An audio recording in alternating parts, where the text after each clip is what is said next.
On de Latte raconte.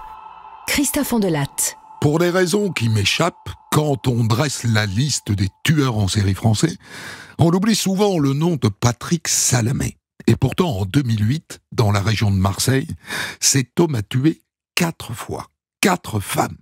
Et quand on a poussé la porte de chez lui, on a trouvé au mur des tableaux qu'il avait peints lui-même.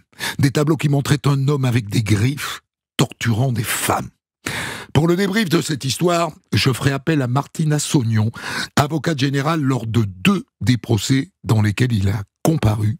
J'ai écrit cette histoire avec Thomas Audouard, réalisation Boris Paczynski.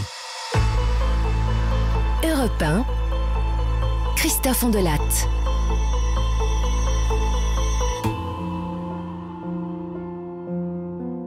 Nous sommes le 7 mai 2008, dans le centre de Marseille. Elle s'appelle Fatima, elle a 20 ans, elle est en lycée professionnel. Et elle vient de faire passer une petite annonce, elle cherche du babysitting pour mettre du beurre dans les épinards. Je vous appelle parce que justement je cherche une babysitter. Est-ce que nous pourrions nous rencontrer par exemple en début d'après-midi, disons 15 heures, à la station de métro Malpasset, ça vous va? Je vous attendrai juste à la sortie de la station, d'accord? J'aurai une Golf. Super. Et donc Fatima et son petit copain Mehdi prennent ensemble le métro pour aller au rendez-vous. Mehdi, on est d'accord, hein? Je vais y aller toute seule au rendez-vous, hein, parce que là, comme t'es habillé avec ton jogging et tes baskets crado, là, ça va pas faire trop sérieux. Ok. Et donc, arrivé à la station Malpasset, Mehdi fait demi-tour et Fatima va seule au rendez-vous. Et moi, je peux pas vous raconter la suite parce que elle ne rentrera jamais de ce rendez-vous. Elle devait retrouver Mehdi à 18h, elle n'y est pas. Mais elle envoie un SMS, un drôle de SMS. J'ai rencontré une ancienne copine, je serai de retour ce week-end, bébé. Ce qui ne va pas, c'est que ce message est parfaitement bien rédigé. Alors que Fatima, d'habitude, comme beaucoup de jeunes, écrit en phonétique. Alors Mehdi trouve ça bizarre. Il essaye de l'appeler. Répondeur, direct. Il essaye encore 1 fois, 2 fois, 3 fois, idem. Mais qu'est-ce qu'elle fit? Le lendemain matin, c'est la maman de Fatima qui s'inquiète. Elle n'a pas dormi à la maison. Alors elle va voir Mehdi. Je sais pas ce qui s'est passé. Hier, après son rendez-vous pour le babysitting, on devait se retrouver. Elle n'est pas venue. Et depuis, j'ai aucune nouvelle. J'arrête pas de l'appeler sur son portable, et je tombe sur le répondeur à chaque fois. Alors tous les deux, la mère et le petit copain, vont au commissariat signaler la disparition de Fatima. Donc, elle voulait faire du babysitting, c'est ça? Oui, elle a 20 ans, nous on n'a pas trop les moyens. Elle voulait se faire de l'argent de poche, quoi. Et alors ce rendez-vous, comment est-ce qu'il s'est organisé? Je crois qu'elle a reçu un coup de fil quand elle était à la cantine au lycée. C'était une femme, elle avait vu son annonce et elle était intéressée à la rencontrer, quoi. Et vous, jeune homme, vous êtes allé au rendez-vous avec elle, c'est ça? Et oui, jusqu'au métro. Après, elle voulait pas que je l'accompagne plus loin, alors j'ai fait demi-tour, quoi. Vous êtes certain que vous avez fait demi-tour, jeune homme? Vous me racontez pas d'histoire? Mais non, je vous dis, j'ai fait demi-tour à peine arrivé à Malpasset. Le petit copain Mehdi est dans le viseur. Mais les policiers visionnent les images de la vidéosurveillance de la station Malpasset, et effectivement, on les voit arriver tous les deux, et on le voit, lui, rebrousser chemin, tandis que Fatima va seule à son rendez-vous. Il dit qu'après, il est allé voir sa mère hospitalisée dans une clinique du centre de Marseille. On vérifie, il n'a pas menti.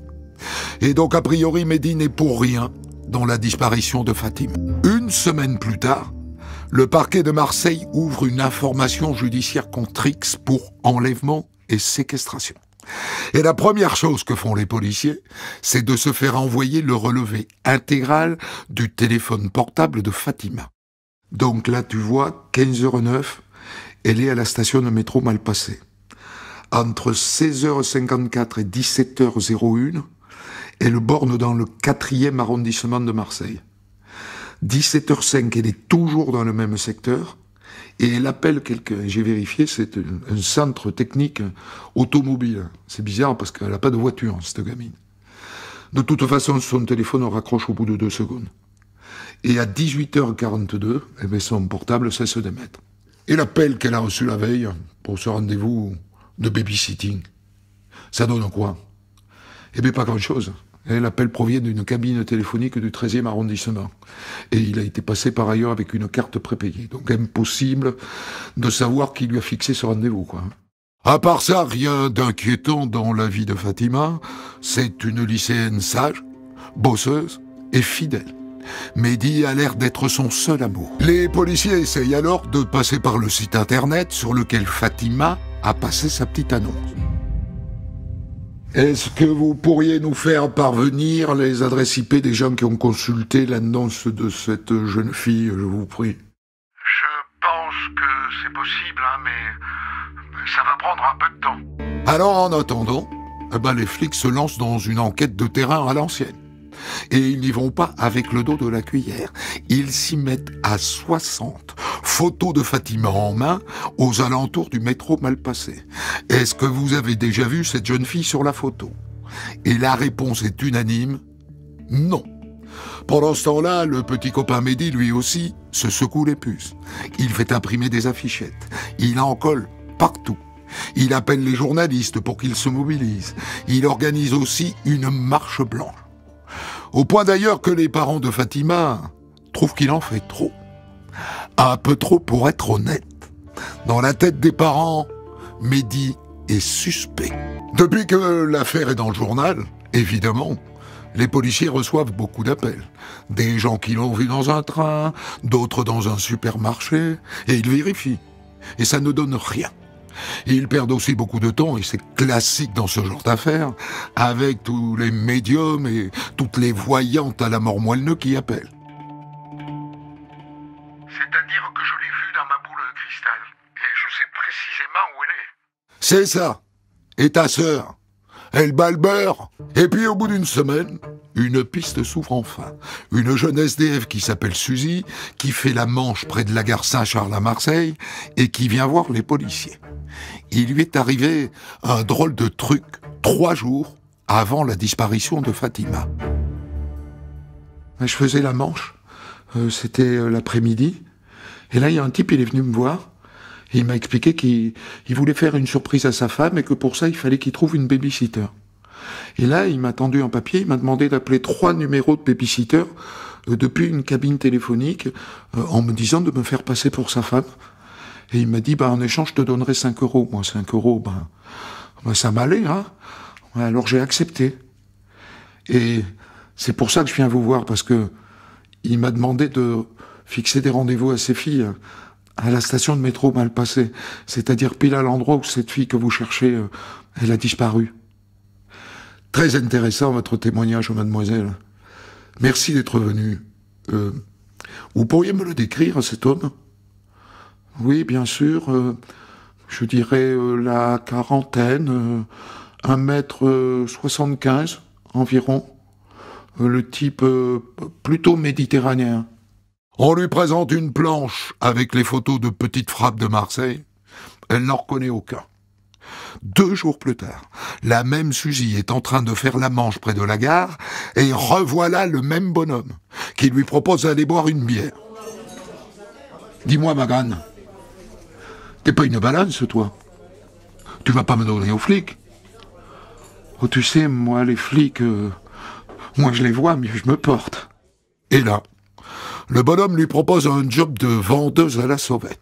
Elle refuse, bien sûr. Et le type s'en va. Et elle appelle immédiatement les policiers. L'homme dont je vous ai parlé, là, je l'ai revu. Il était là il y a 1 minute. Les flics déboulent toutes sirènes hurlantes, mais trop tard, l'homme a quitté la zone. Ok, vous pouvez m'amener au bistrot où vous avez bu cette bière avec lui. Comme ça, on pourra peut-être avoir son ADN. Sauf qu'entre-temps, le verre est passé à la machine à laver. Dommage. Et dommage aussi, les caméras de vidéosurveillance aux abords de la gare sont en panne. Bonne mère, quand ça veut pas, ça veut pas. Une autre jeune femme contacte la police. Elle aussi pense avoir vu le bonhomme. Ben voilà, c'était un avril, un matin. Donc j'avais raté mon bus pour aller au lycée, et donc j'ai décidé de faire du stop. Et là, il y a un homme qui s'est arrêté, alors je suis monté, il m'a demandé où j'allais, je lui ai dit que j'allais au lycée, et je sais pas, il y avait quelque chose qui me plaisait pas chez cet homme. Il avait l'air mauvais. Et puis donc on a roulé, et puis il m'a demandé mon numéro de téléphone. Moi je me suis méfié, je lui ai juste donné mon adresse mail. Et j'ai bien fait, parce qu'après, il n'a pas arrêté de m'envoyer des mails, il me proposait des rendez-vous, un soir à la station mal passé, mais comme je sentais pas du tout, mais j'y suis pas allé, quoi. Les policiers essayent de remonter l'adresse email du bonhomme. Il a envoyé ses messages depuis un cybercafé. Le gérant n'a pas, comme il aurait dû le faire, noté son identité. Idem d'ailleurs concernant les adresses IP de tous ceux qui ont consulté l'annonce de babysitting de Fatima. Sur les 29 connexions à son annonce, il n'y en a qu'une qui est suspecte. Mais là encore, elle a été faite depuis un cybercafé. C'est inquiétant, tout ça. Parce que si c'est le même homme, le type est un prédateur. Il cherche des jeunes filles par tous les moyens. Ça ne laisse pas beaucoup d'espoir pour Fatima, ça. 5 mois après la disparition de Fatima, une femme se présente au commissariat du 4e arrondissement de Marseille. Elle est inquiète pour sa copine Irina, qui n'a pas donné de signe depuis 3 jours. Elle est prostituée, comme moi. Et vous me dites qu'on a retrouvé son sac? Oui, sous abribus, tout près de là où on a l'habitude d'attendre clients. Quelques jours plus tard, une deuxième prostituée disparaît à Marseille, une Roumaine, qui s'appelle Christina. Et 2 semaines plus tard, c'est une jeune prostituée algérienne, Zineb, qui disparaît à son tour. C'est la patronne du bar où elle a ses habitudes qui vient le dire aux policiers. Et le lendemain, elle les rappelle. Je ne sais pas si ça va vous intéresser, mais je crois que oui. Il y a une fille qui vient dans mon bar qui s'appelle Soumia. Et elle m'a raconté qu'au mois de septembre, un homme lui avait proposé 900 € pour une passe. 900 €. Vous vous rendez compte, alors que d'habitude, dans le quartier, c'est quoi, 100 €, hein? Rarement plus. La jeune Soumia est convoquée. C'est une débutante dans le milieu de la prostitution à Marseille. Donc cet homme, vous l'avez vu, mademoiselle? Vous pouvez me le décrire? Normal, brun, avec lunettes. Quel âge? 45 ans? Pourquoi est-ce qu'il vous a proposé 9 fois plus que le prix de la passe d'habitude? Vous le savez, ça? Il voulait que ça soit chez lui. D'accord. Et vous y êtes allé? Oui. Il m'a amené avec voiture. Et vous vous souvenez où c'était? Non. Il a fait beaucoup de détours. Et elle raconte que la relation sexuelle qu'elle a eue avec cet homme a été rude, très rude. Il l'a attachée. Il n'a pas arrêté de la rabaisser, de l'humilier. Mais ce qui est intéressant, c'est ce qu'elle raconte maintenant. À un moment, j'ai dit, monsieur, moi, j'ai soif. Et là, m'a traîné à la salle de bain. Et juré, il y avait corps de femme dans la baignoire. Vous voulez dire morte? Oui. Et il vous a dit quelque chose? Il m'a dit, si toi pas gentil, toi finir pareil. Alors moi, été gentil, dire vous beau, monsieur, très beau, vous bien faire l'amour et tout. Et il m'a ramené en ville. Elle décrit la maison, le portail et une petite moto d'enfant garée dans la cour. Comme souvent dans ce genre d'affaires, c'est l'étude de la téléphonie des 3 prostituées disparues qui va jouer un rôle déterminant. Donc je résume. Zineb, son portable a cessé d'émettre juste après sa disparition.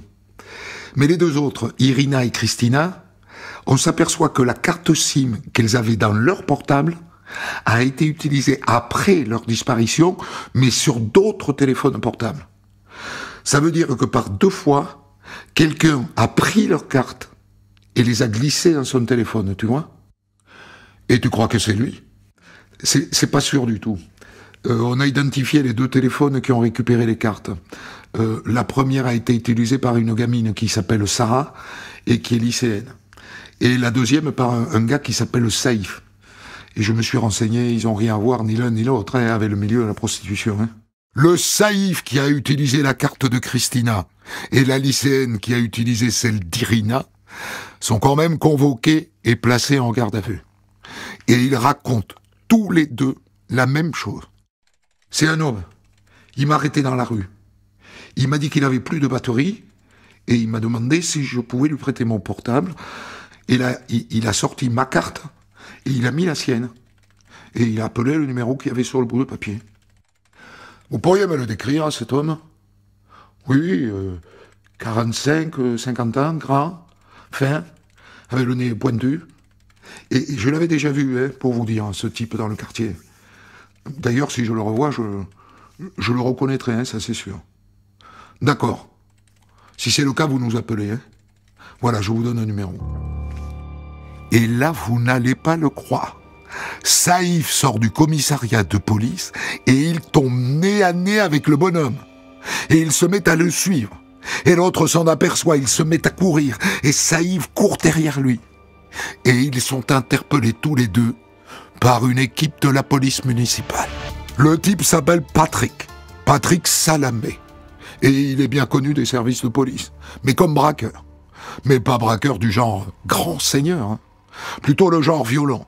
Un jour, il a carrément planté un couteau dans le pied d'un homme qui travaillait dans un casino pour obtenir le code du coffre. Mais il n'y a pas que ça. Ce Salamé a aussi été condamné pour attentat à la pudeur. Bon, je me suis rencardé, c'est une fille, il l'avait entraînée dans une chambre, il l'avait forcé à lui sucer le doigt, tout en caressant ses nichons et en lui tirant les cheveux. Tu vois le pervers quand même, hein? Ouais, on voit bien. À peine arrêté, ce Patrick Salamé est placé en garde à vue. Et on l'emmène chez lui pour une perquisition. C'est sa femme qui ouvre la porte, un peu surpris. Et là, les policiers découvrent que ce Patrick Salamé est artiste à ses heures. Les murs sont couverts de tableaux signés de son nom. Et c'est stupéfiant. Tous les tableaux représentent des scènes dans lesquelles des femmes se font torturer par des hommes avec des doigts griffus. C'est hallucinant. Et ça fait peur. Ce type est le roi des psychopathes. Et puis dans un sac de sport, les policiers découvrent de la corde, du gros scotch, des serflex, une matraque, des préservatifs, une petite culotte de femme et des bijoux. Un bracelet en perles de pacotille et un autre rouge avec une main de Fatma et un collier avec une grosse perle noire. Patrick Salamé est interrogé dans la foulée. Monsieur Salamé, qu'est-ce que vous avez à dire sur la disparition de 3 jeunes prostituées ces dernières semaines à Marseille? Nous pensons que vous pouvez y être mêlé. Et vous en dites quoi? Mais rien. De toute façon, je parlerai qu'au juge. Nous avons procédé, monsieur Salamé, à des analyses ADN sur un certain nombre d'objets qu'on a retrouvés chez vous.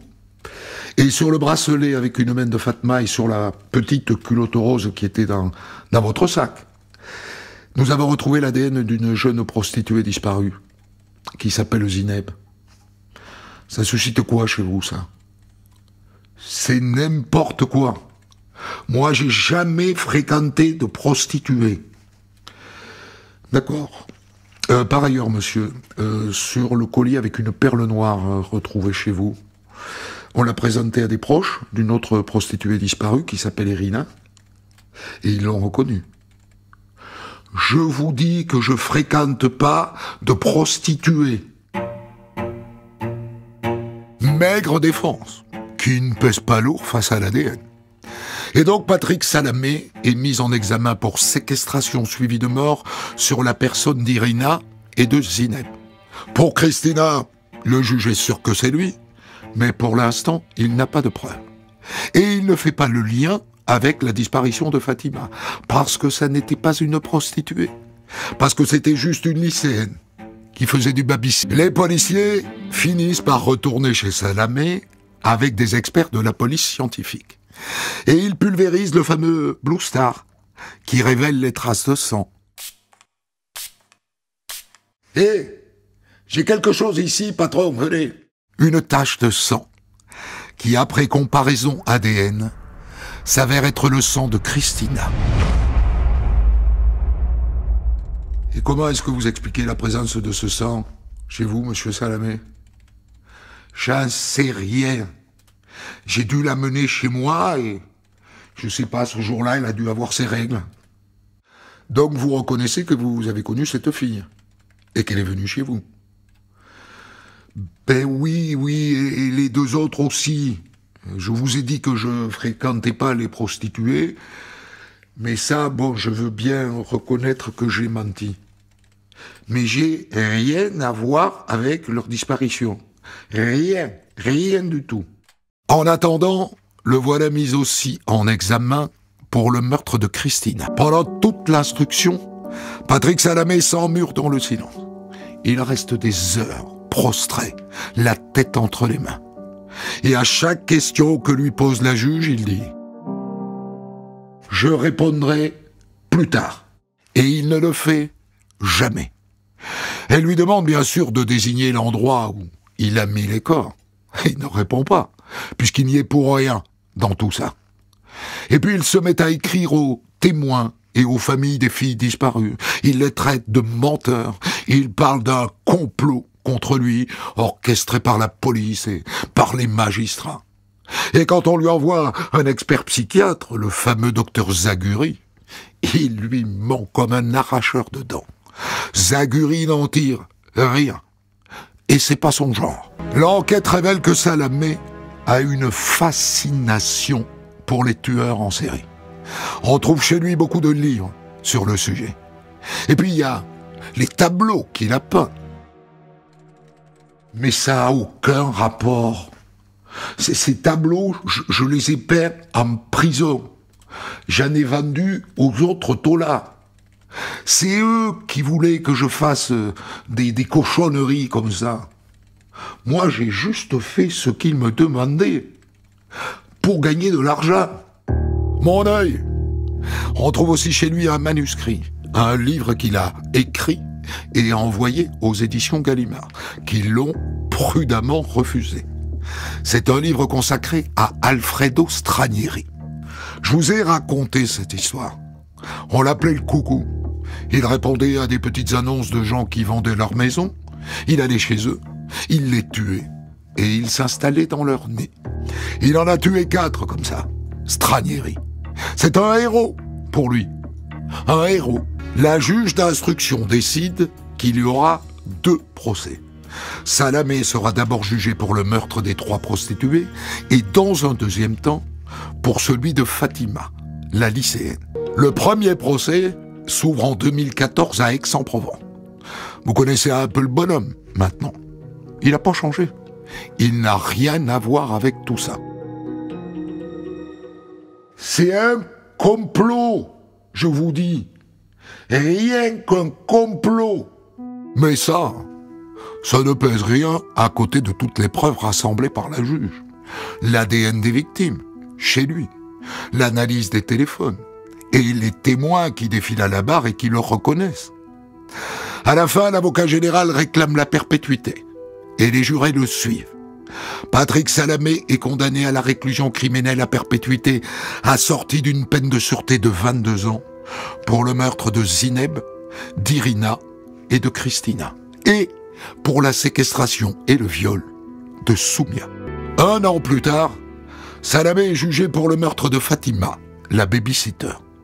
Et ce qui est étonnant dans ce procès, c'est que les propres parents de la lycéenne ne croient pas qu'il est coupable. Eux, depuis le début, ils pensent que c'est le petit copain Mehdi qui a tué leur fille. Ils n'ont pas bougé là-dessus. Incroyable. Et leur avocat est contraint de plaider cette idée. Une succession de probabilités n'accouche pas d'une certitude. Car dans ce dossier comme dans les autres, il n'y a pas de cadavre. Et pas de preuves non plus, si ce n'est les similitudes avec les autres affaires. Pour ces avocats, c'est du pain béni. Pourquoi est-il dans le box? Il est dans le box parce que c'est Salamé. Il s'agit d'une procédure qui a été dominée par l'esprit de facilité. Et cet esprit-là conduit immanquablement aux erreurs judiciaires. Et ces avocats plaident l'acquittement. En vain. Salamé reprend perpète. Dans les deux dossiers, Patrick Salamé fait appel. Et il est décidé que pour gagner du temps, il sera rejugé pour les deux dossiers au cours d'un seul procès, à Draguignan, en avril 2016. En pure perte, il est à nouveau condamné à perpète avec 22 ans de sûreté. Il avait déjà passé 16 ans en tôle pour ses braquages, plus 6 depuis qu'il a été arrêté. Il part pour 16 ans de plus, minimum. Il va avoir tout le temps de peindre de nouveaux tableaux, inspirés par le diable qui le travaille. Je vous ai raconté aujourd'hui l'histoire du tueur en série français Patrick Salamé qui a tué 4 femmes en 2008 à Marseille et qui a été condamné à la réclusion criminelle à perpétuité assortie d'une peine de sûreté de 22 ans. Et je débriefe cette histoire avec vous, Martine Assognon. Vous êtes avocate générale et vous l'étiez lors du procès Salamé en 2015 pour le meurtre de Fatima et lors du procès en appel de 2016 qui a rassemblé les deux dossiers, celui des 3 prostituées et celui de Fatima. C'était, je suppose, votre premier dossier de tueur en série ?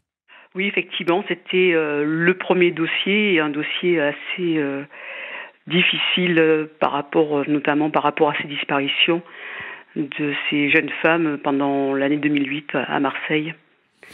Qu'est-ce que ça change ?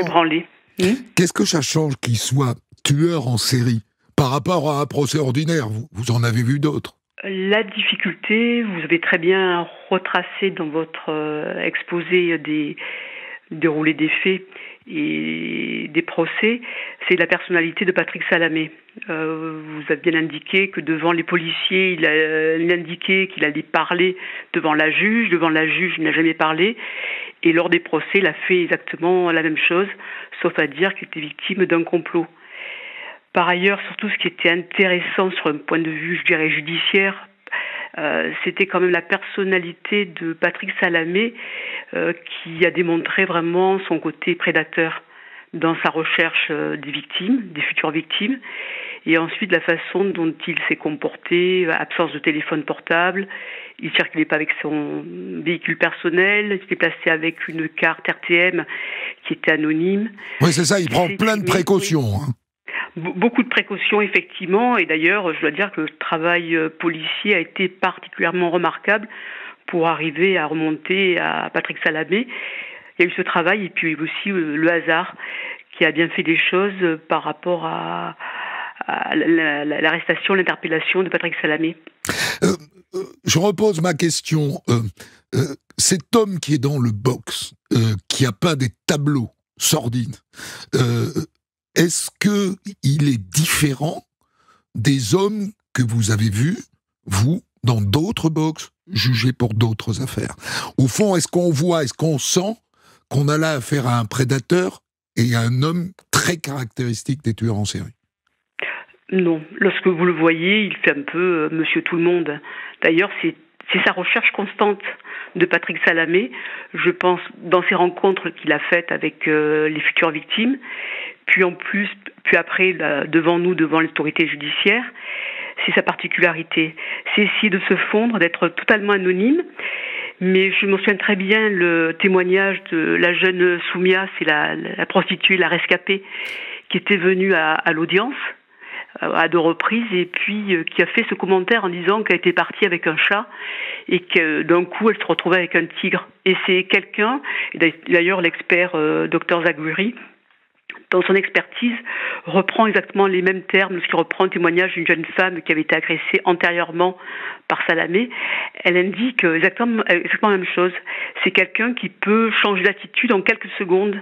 Et c'est ça qui est la particularité de Patrick Salamé, c'est ce changement soudain d'attitude, de comportement.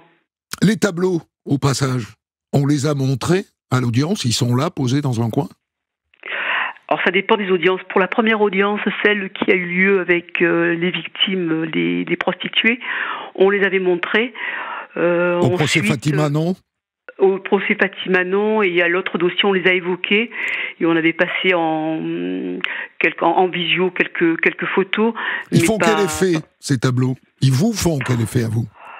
C'est très particulier, alors c'est difficile de manière radiophonique mais comme vous le mentionnez, c'est envoyer des femmes qui étaient apeurées, qui étaient derrière des grilles, avec des espèces de monstres qui essaient de rentrer dans une espèce de cage dans lesquelles elles étaient enfermées. Aller voir comme ça, franchement, on se dit qu'on a affaire à quelqu'un qui est dérangé pour faire de tels tableaux. En général, les tueurs en série assument leurs crimes. Pourquoi pas lui?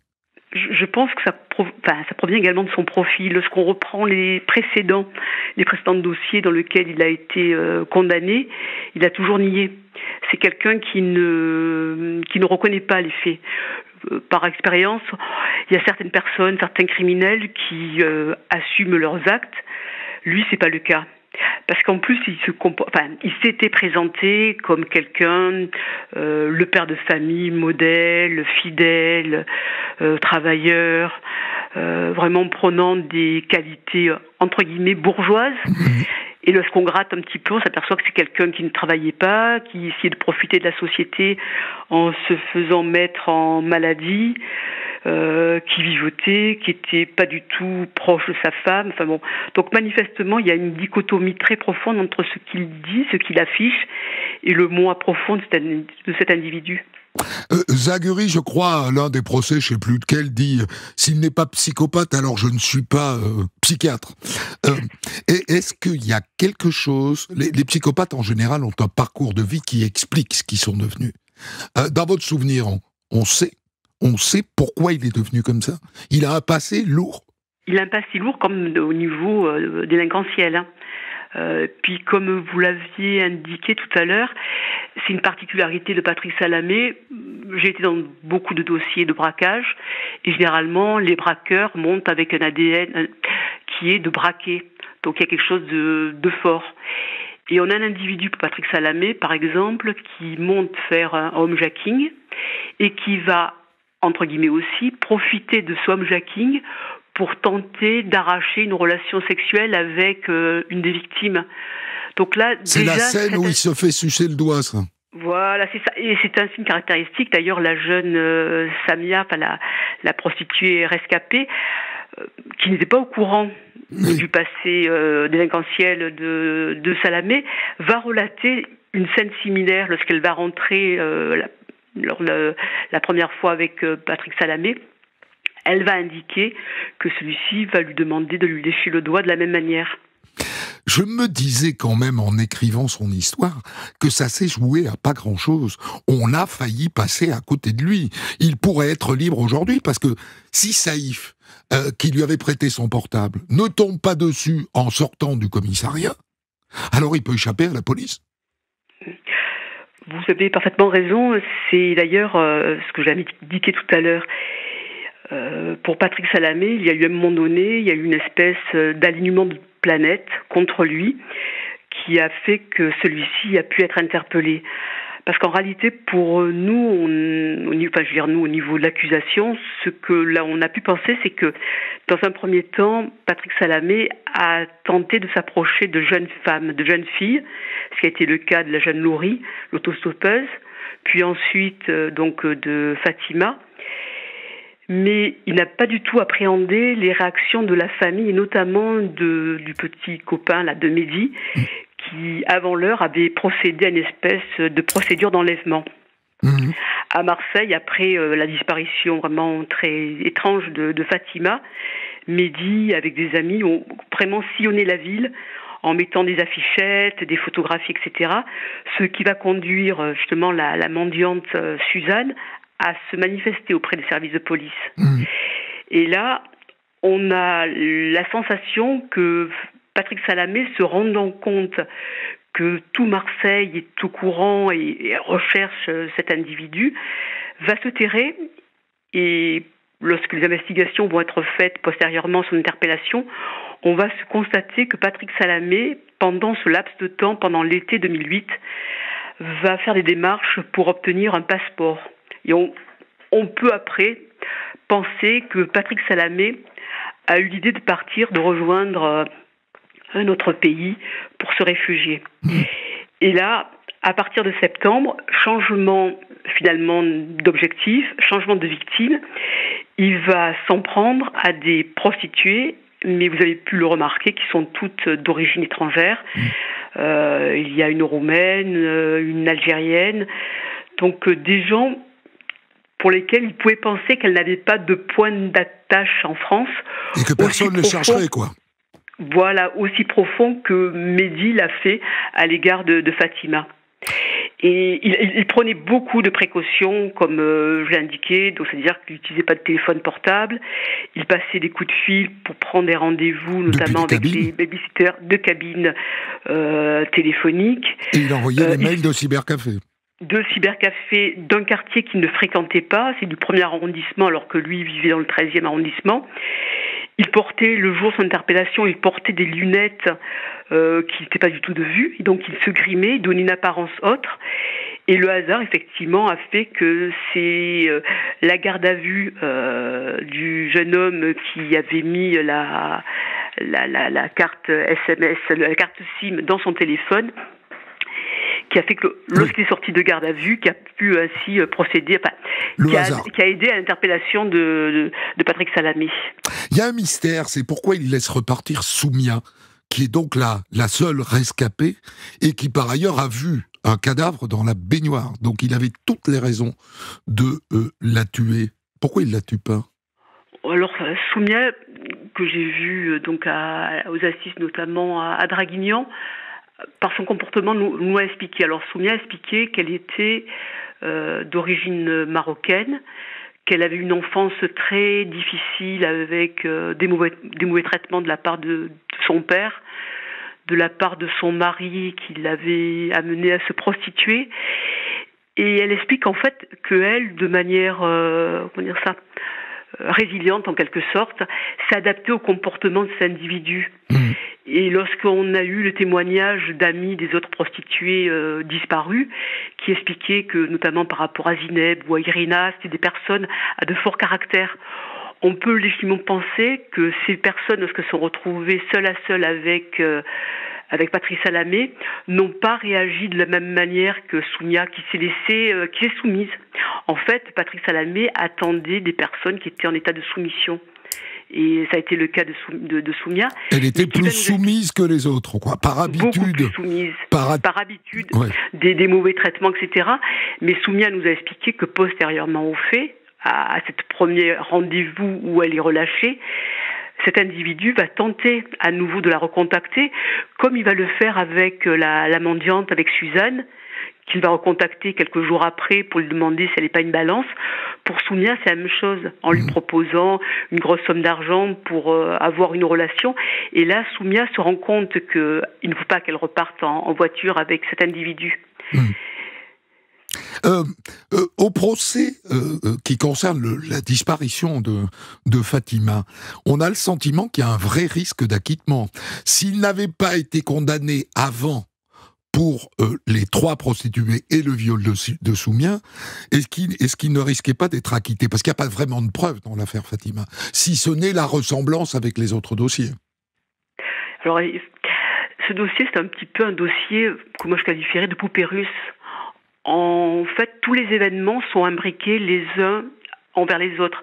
La difficulté que nous avons eue avec les services enquêteurs qui sont venus exposer les faits lors de leurs témoignages ainsi qu'au niveau des réquisitions, c'était d'expliquer la façon dont chaque témoignage important était en miroir d'un autre, et comment au niveau des déplacements de Patrick Salamé, de son usage de la carte téléphonique.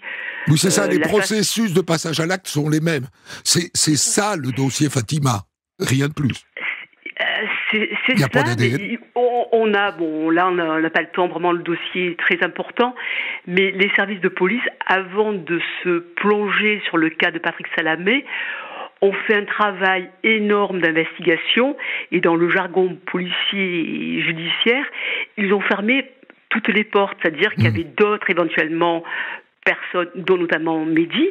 Donc le jeune Mehdi quand même a été soupçonné par les services de police. On n'est pas parti sur la trace de Patrick Salamé parce que c'était Patrick Salamé, la personne qui avait été condamnée antérieurement pour des histoires de braquage. Voilà. Parce qu'on pouvait tout lui coller sur le dos. On n'y est pas parti comme ça. On a fait, enfin, les policiers, le monde judiciaire a fait un travail énorme d'investigation et au fur et à mesure d'élimination de cas, de pistes, pour arriver sur la seule situation possible, qui était Patrick Salamé, enlevant Fatima et malheureusement la tuant dans les quelques jours qui ont suivi pas son interpellation, mais sa séquestration. Les parents de Fatima sont sincèrement convaincus au procès que c'est pas Salamé et que c'est Mehdi, le petit copain. Alors les parents arrivent très convaincus, d'autant plus que Patrick Salamé, qui avait envoyé divers courriers à d'autres témoins dans la procédure, avait également envoyé des lettres aux parents, voilà, en laissant entendre que c'était Mehdi le coupable des faits. Et les parents, c'était aussi des parents qui étaient fragilisés, éplorés par la disparition de leur fille. Voulaient aussi peut-être avoir une réponse qui paraissait peut-être plus raisonnable, enfin, dans leur esprit. Donc ils ont fait du progrès pendant le procès, quoi. Il a fallu, je pense, beaucoup argumenter, et puis ils ont bien constaté que matériellement, il était impossible que Mehdi ait procédé à la séquestration de Fatima, puisque au moment des faits, on le voit repartir dans le métro. Oui. Il y a des investigations téléphoniques. Après, on le voit dans l'après-midi à la clinique où il rend visite, voilà, à sa mère qui était hospitalisée. Donc, matériellement, il était impossible que ce soit Mehdi. Et les parents, pendant justement pendant les débats, ont pu constater l'impossibilité matérielle que Mehdi soit le coupable. Alors, après le verdict, il est en prison pour un bout de temps, mais inévitablement, il sera libéré un jour. Ça vous inquiète ? Effectivement. Ça m'inquiète parce que Patrick Salamé est un homme relativement jeune. On s'aperçoit que les interpellations, les condamnations antérieures et les périodes de détention n'ont pas servi à grand-chose, si ce n'est plutôt qu'on a le sentiment que cela durcit et qu'il a trouvé des axes de positionnement ou de recherche de victimes qui ne fait que s'affiner avec le temps. Un psychopathe, de toute façon, ne peut pas se soigner. Il n'est pas vraiment accessible à une thérapie. Je ne pense pas. C'était le verdict, en quelque sorte, qui avait été donné par les divers psychiatres qui sont venus tant témoigner par écrit ou oralement, qui portait quand même un discours très, très pessimiste sur la personnalité de Patrick Salamé. Pour terminer, les cadavres, on ne les a pas retrouvés, aucun des 4. C'est douloureux pour les familles, ça. C'est le point qui est fondamental. C'est difficile au niveau judiciaire. On voit par d'autres dossiers qui sont en cours actuellement la difficulté lorsqu'on ne trouve pas les cadavres, même pour les personnes, pour les familles des victimes, d'arriver à faire un travail de deuil. Et puis c'est un point sensible par rapport à la défense qui dit pas de cadavre, pas de crime. Oui. Il ne vous paraît pas possible que le temps passant, puisqu'il a été condamné en appel et qu'il n'y a plus d'issue pour lui, il a dû se pourvoir en cassation et la cassation a été rejetée, il est impensable qu'un jour ils disent « Allez, les cadavres, je les ai mis là, là, là et là ». Je ne crois pas. vu le positionnement que Patrick Salamé a eu pendant toute l'information, pendant les débats, pendant les 3 cours d'assises, il a toujours été dans le déni. Je pense pas. On ne saura jamais la vérité, sauf un jour, peut-être si un randonneur dans les collines marseillaises tombe sur des ossements, on pourra peut-être retrouver sur des ossements, mais on avait diverses pistes parce qu'il y avait un voisin de là où habitait Patrick Salamé qui avait indiqué qu'un jour il y avait une odeur très particulière de charnier qui se dégageait du jardin dans lequel Patrick Salamé travaillait. Mais on a fouillé, donc, on n'a rien trouvé. On n'a rien trouvé. On n'a rien trouvé, mais il peut avoir utilisé plusieurs méthodes, soit découper des cadavres, les faire sortir par petits morceaux. On l'a vu également circuler en trimballant un tapis. Est-ce qu'il avait mis un corps dans le tapis? Il y a diverses pistes sur lesquelles on a travaillé. Enfin, on a travaillé, les policiers ont travaillé, mais malheureusement sans succès. C'est une affaire qui vous marquera, n'est-ce pas? Je crois. Alors effectivement, c'est un dossier particulier. Et c'est vrai que la jeune Fatima, c'est quelque chose de difficile parce qu'on se dit, et puis la petite Laurie, la petite autostoppeuse qui était venue témoigner, s'était rendue compte qu'elle était passée vraiment de très près, elle aussi, à quelque chose de terrible. Et bon, je reconnais également pour le cas des prostituées, mais cette petite gamine, on peut très bien imaginer que ça aurait pu être nos filles, nos voisines, quelqu'un de très proche qu'on connaît et qui disparaissent comme ça du jour au lendemain. C'est difficile. Fatima, je suppose, évidemment, il y avait sa famille.